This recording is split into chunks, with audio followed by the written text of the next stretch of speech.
Today, the calming waters of the lakes of the Alberni Valley bring a sense of peace, relaxation. But there was a time when these lakes bustled with work, when men felled trees and used the lake as their highway. There was a tugboat on the lake called the Drinkwater Iv.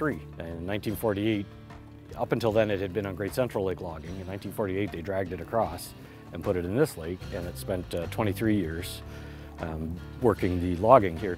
Logging practices have changed over the years, and the old tugs have disappeared. However, they are not forgotten. And now there is a new Drinkwater tug working the waters of Sprout Lake.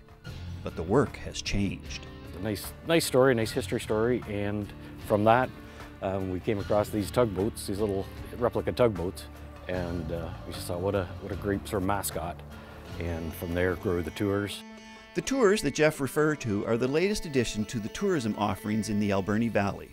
Operating out of the newly built Sprout Lake Landing, the Drinkwater IV now helps visitors and locals explore the beauty of Sprout Lake. An hour and a half run takes me down to the water bombers that are still they're on land, but they're still very visible and accessible to see, and we talk a little bit about those and what they can do. From there, we just head down past the provincial park and go to the petroglyphs. Very little known about them, but they're a good story. The Drinkwater IV might seem like an unusual name for a boat, but to many in the Alberni Valley, Drinkwater is a familiar name. So doing a lot of research, and I came across a story about Joe Drinkwater. And Joe was an early prospector up in the area, and he is in fact named Della Falls after his wife Della. And so we kind of looked at the name Drinkwaters, and it just sort of seemed to roll nicely. With the support of the community, Jeff has named his new restaurant Drinkwater's Social Club. The restaurant is part of Sprout Lake Landing, which also includes a convenience store, a liquor store, and the boutique hotel, the Sprout Lake Inn. The complex is a great asset for the Alberni Valley, which already attracts tourists from around the world. You can take a picture of the landscape. It's a pretty good attraction in itself, and I don't know, it seems, I've only heard good about this place, this area.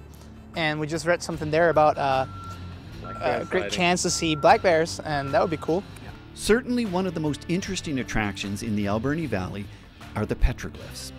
Their origins are not known, but clearly the drawings were inspired by sea serpents. And there are those who wonder. But they do show this sea serpent, and there's a few of them on there, so I'm not saying there is one, or I'm not saying there isn't one, but I know there's a place down Taylor Arm. And I've seen it on my sonar at 803 feet. So I can't say for sure what's down there. But from the shores of Sprout Lake, I'm Mark Hanley.